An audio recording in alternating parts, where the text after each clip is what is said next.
Hello everyone, welcome back to అమ్మ చేతి రుచి. నా పేరు లక్ష్మి. ఈరోజు మన కిచెన్లో మినపగుళ్ళు లేకుండా ఒక టేస్టీ బ్రేక్ఫాస్ట్ రెసిపీ అన్నమాట. అలాగే ఒక కమ్మనైన చట్నీని కూడా ఈరోజు ప్రిపేర్ చేసుకుందాం. ఈ హెల్దీ దోశ రెసిపీని మార్నింగ్ బ్రేక్ఫాస్ట్ టైంలో కానీ నైట్ డిన్నర్ టైంలో కూడా తీసుకోవచ్చు. మరైతే లేట్ చేయకుండా మనం ప్రాసెస్లోకి వెళ్ళిపోదాం. టేస్టీ దోశ రెసిపీని కాంబినేషన్గా కమ్మనైన చట్నీని ఎలా ప్రిపేర్ చేసుకోవాలి అన్నది చూసేద్దాం పదండి. ఒక బౌల్ పెట్టేసుకొని ఒక గ్లాస్ రైస్ వేస్తున్నాను. ఏ రైస్ అయినా తీసుకోవచ్చు. ఒక టేబుల్ స్పూన్ మెంతులు వేసేసుకొని ఒక 2 సార్లు నీట్గా కడిగేసుకొని మునిగేంత వరకు డ్రింకింగ్ వాటర్ వేసేసి మూత పెట్టేసి 4-5 గంటల పాటు నానబెట్టుకోవాలి. పిండి రుబ్బుకోవడానికి ఒక 5 నిమిషాల ముందుగా ఒక హాఫ్ కప్పు అటుకులు వేసేసుకొని నానబెట్టుకోవాలి. 5 గంటల తర్వాత చూసామంటే బియ్యము మెంతులు బాగా నానిపోయాయి. ఇప్పుడు ఒక మిక్సీ జార్ పెట్టేసుకొని నానబెట్టుకున్న బియ్యము మెంతులు వేసేసుకొని నానబెట్టుకున్న అటుకుల్ని వాటర్ తీసేసి వేసేసుకోవాలి. ఒక మీడియం సైజ్ కుకుంబర్, కీరా అంటాం కదండి, పీల్ చేయకుండా తురిమేసి వేసేసుకోవాలి. ఒక హాఫ్ కప్పు పచ్చి కొబ్బరి తురుమును కూడా వేసేసుకుందాం. ఇదే కప్పుతో ఒక హాఫ్ కప్పు వాటర్ వేసేసుకొని మెత్తగా మిక్సీ పట్టేసుకోవాలి. ఇలా మిక్సీ పట్టుకున్న పిండిని ఒక గిన్నెలో వేసేసుకుందాం. ఇక వాటర్ వేయాల్సిన అవసరం లేదండి. చూడండి, కన్సిస్టెన్సీ ఇలా ఉండాలి. పిండి పులిసిందంటే ఇంకాస్త లూజ్ అవుతుందండి. ఇప్పుడు టేస్ట్కి సరిపడా సాల్ట్ వేసేసుకొని కలిపేసుకుందాం. సాల్ట్ కలిసేలాగా ఒక 2 నిమిషాల పాటు బాగా కలిపేసుకొని మూత పెట్టేసి ఒక నైట్ అంతా రెస్ట్ ఇస్తున్నాను. నెక్స్ట్ డే చూసామంటే చూడండి, పిండి ఎంత బాగా పొంగిందో. ఇలా పొంగిన పిండిని పక్కన పెట్టేసి ఫస్ట్ దోశకు కాంబినేషన్గా కమ్మగా చట్నీని ప్రిపేర్ చేసుకుందాం.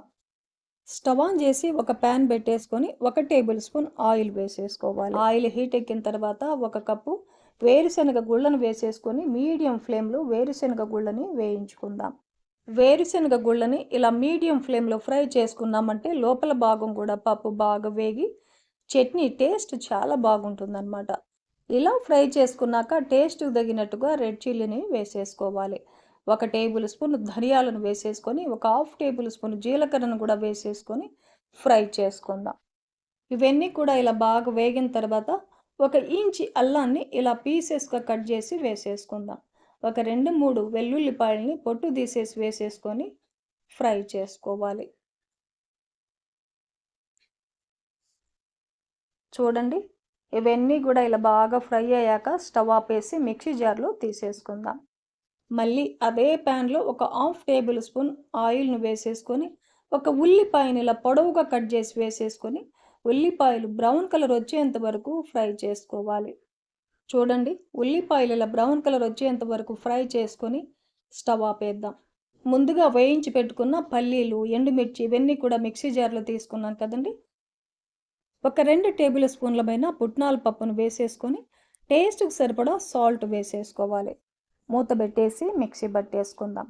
ఒక అరగంట ముందుగా నానబెట్టుకున్న కొద్దిగా చింతపండును వేసేసుకొని వేయించి పెట్టుకున్న ఉల్లిపాయలను కూడా వేసేసుకోవాలి. ఒక గ్లాస్ వాటర్ వేసేసుకొని మెత్తగా మిక్సీ పట్టేసుకోవాలి. ఇలా మిక్సీ పట్టుకున్న చట్నీని ఒక గిన్నెలో వేసేసుకొని ఇంకొంచెం వాటర్ యాడ్ చేశాను. చట్నీ మీకు ఎంత లూజ్ కావాలనో దానికి తగినట్టుగా వాటర్ని వేసేసుకొని కలిపేసుకోవచ్చు. ఇప్పుడు ఈ చట్నీకి పోపును కూడా పెట్టేసుకుందాం. స్టవ్ ఆన్ చేసి ఒక చిన్న పోపు గరిటెను పెట్టేసుకొని 2 టేబుల్ స్పూన్లు ఆయిల్ వేసేసుకోవాలి. ఆయిల్ హీట్ ఎక్కిన తర్వాత హాఫ్ టేబుల్ స్పూన్ ఆవాలు, హాఫ్ టేబుల్ స్పూన్ జీలకర్ర, 1 టేబుల్ స్పూన్ మినపగుళ్ళు, ఒక 2-3 ఎండుమిర్చిని తుంచేసి వేసేసుకొని ఈ పోపునంతా బాగా ఫ్రై చేసుకోవాలి.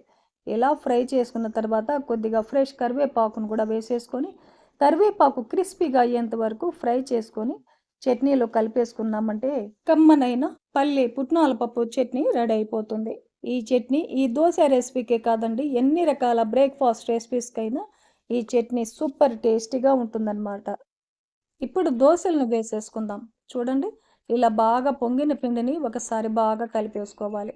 పిండి మిక్సీ పట్టిన తర్వాత సాల్ట్ వేసేసి కలిపేసుకున్నాం కదా. ఇక నేను సాల్ట్ వేయడం లేదు. మీరు ఒకసారి టేస్ట్ చేసి సాల్ట్ తక్కువ అనిపిస్తే ఇంకొంచెం సాల్ట్ను యాడ్ చేసుకోవచ్చు. కుకింగ్ సోడా కూడా వేయాల్సిన అవసరం లేదండి. చూడండి, బ్యాటర్ కన్సిస్టెన్సీ ఇలా ఉండాలన్నమాట. స్టవ్ ఆన్ చేసి ఇలా కొంచెం గుంతగా ఉన్న ప్యాన్ పెట్టేసుకొని ఆయిల్ స్ప్రెడ్ చేసుకోవాలి. ప్యాన్ హీట్ ఎక్కిన తర్వాత ఒక 2 గరిటెలు పిండి వేసేసుకుందాం. దోశ బ్యాటర్ని స్ప్రెడ్ చేయకుండా వేసింది వేసినట్టుగానే ఉండాలన్నమాట. దోశ మీద ఒక 1/2 టేబుల్ స్పూన్ ఆయిల్ వేస్తున్నాను. మూత పెట్టేసి ఒక 3-4 నిమిషాల పాటు మీడియం ఫ్లేమ్లో కుక్ చేసుకోవాలి. 4 నిమిషాల తర్వాత చూసామంటే చూడండి, దోశ కింద వైపు కూడా ఎర్రగా ఎంత బాగా వేగిందో. దోశని రెండో వైపు తిప్పి కాల్చాల్సిన అవసరం లేదు. ఇలాగే ప్లేట్లో తీసేసుకోవడమే. పిండి మిగిలితే నైట్ డిన్నర్ టైంలో దోశలను వేసేసుకోవచ్చండి. మరుసటి రోజుకి అంత బాగుండదు, కొద్దిగా పులుపు అనిపిస్తుంది అనమాట. దోశ ప్యాన్కి ఆయిల్ పట్టించేసి దోశ వేసుకున్నామంటే సరిపోతుందండి. రెండవసారి ఆయిల్ వేయాల్సిన అవసరం కూడా లేదు. చూడండి, సాఫ్ట్గా స్పాంజీ లాగా దోశలు ఎంత బాగా వచ్చాయో. దోశ కింద వైపు కూడా చూడండి ఎర్రగా వేగింది కదా. కమ్మనైన కొబ్బరి కారం పొడి. ఈ కారం పొడి రైస్కి కానీ ఎన్ని రకాల టిఫిన్స్లో అయినా ఈ కారం పొడిని వేసేసుకొని తిన్నామంటే సూపర్ టేస్టీగా ఉంటుందండి. వీడియో లింక్ని డిస్క్రిప్షన్లో ఇస్తాను, అవసరమైతే ఒకసారి చెక్ చేయండి. ఇప్పుడు మనం ప్రిపేర్ చేసుకున్న చట్నీ కొబ్బరి పొడితో తిని చూడండి, టేస్ట్ మామూలుగా ఉండదండి, భలే రుచిగా ఉంటాయి. చూశారు కదండి, ఈ హెల్తీ బ్రేక్ఫాస్ట్ రెసిపీని మీరు కూడా ఈ ప్రాసెస్లో ప్రిపేర్ చేసి ఫ్యామిలీతో టేస్ట్ చేయండి. ఈ రెసిపీ మీకు నచ్చితే లైక్ చేయండి, షేర్ చేయండి, సబ్స్క్రైబ్ చేయండి. థ్యాంక్ యూ అండి. Thanks for watching.